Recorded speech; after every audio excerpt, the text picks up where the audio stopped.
The Horn of Africa, a part of the world often associated with droughts and famine. But contrary to popular misconception, it has some very fertile areas.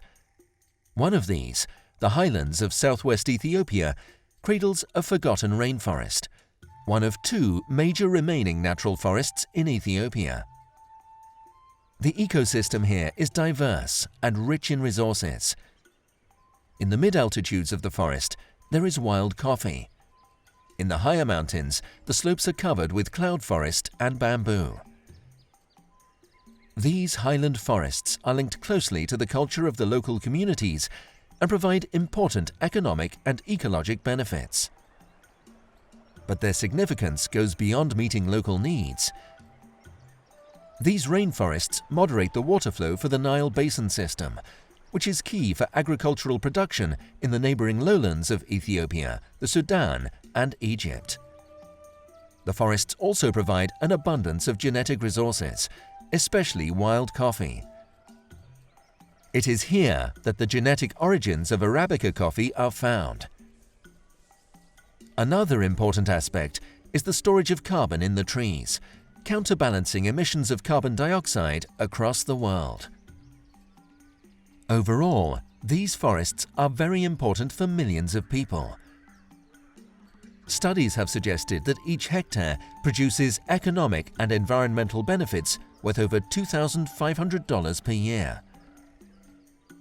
Unfortunately, the significance of these forests is not fully recognized. There are many challenges faced in maintaining them for future generations.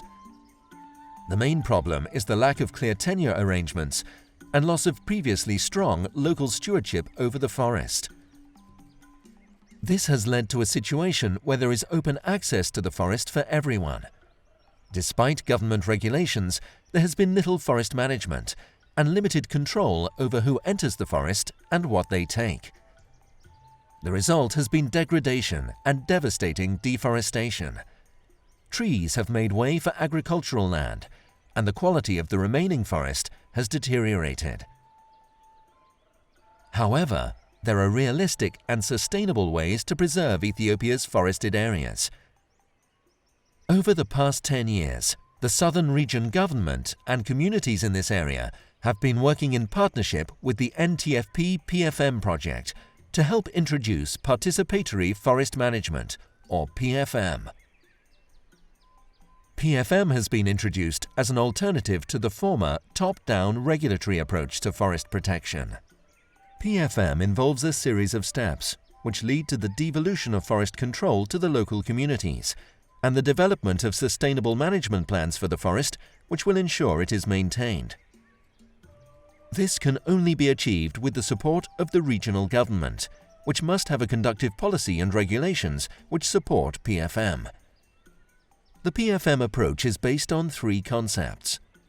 First, that community control has to be formally recognized, so that a feeling of ownership and responsibility for the forest grows among the communities, which ensures sustainable use. Secondly, that the forest, as a renewable resource, can pay its way and compete against other land uses in terms of the income and benefits it generates for the communities on a sustainable basis. And third, that the government can save costs by handing over responsibilities for the forest to the communities and work in partnership with them. One of the successful forest products is honey. Specialized community-based companies now send their produce to wholesalers in Addis Ababa and through them to overseas markets. Some coffee cooperatives have been certified as producing organic and fair trade produce, which helps them achieve a premium in the export market.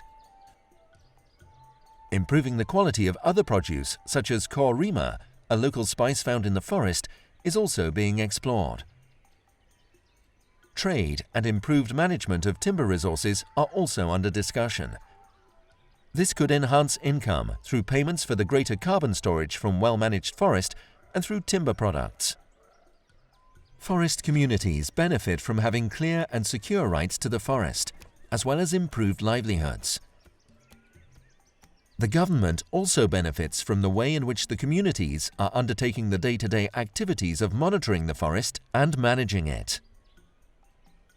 Better managed forest, as a result of the active forest management which PFM facilitates, is enhancing the productivity of the forest, both the income it generates and the environmental services it provides. In this way, the future of these forests becomes more secure. ከዚህ ጋራ በተያያዘ ደግሞ በትክክል ትኩረት ተሰጥቶት የሚሰራበት ከሆነ ደን ጥበቃና የህብረተሰብ ድህነት ቅነሳ ስትራቴጂ ጎን ለጎን ሊሄዱ እንደሚችሉ የሚያሳይበት ሁኔታ ትምህርት አግኝተናል። ያ ማለት በእንግሊዘኛው ዊን ዊን ሲቹዌሽን የሚለው ማለት ነው። የህብረተሰቡንም የኑሮ ደረጃ ማሻሻል ይቻላል። ሁለተኛ ደረጃ ደግሞ ደኑ በዘላቂነት ሊጠበቅ የሚችልበት ሁኔታ ማመቻቸት እንደሚቻል ፕሮጀክቱ ትምህርት አግኝቷል ከዚህ።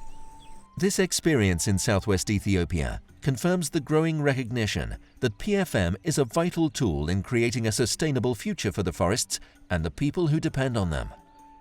It provides a win-win scenario for forest communities and the government, and for the environment and rural livelihoods.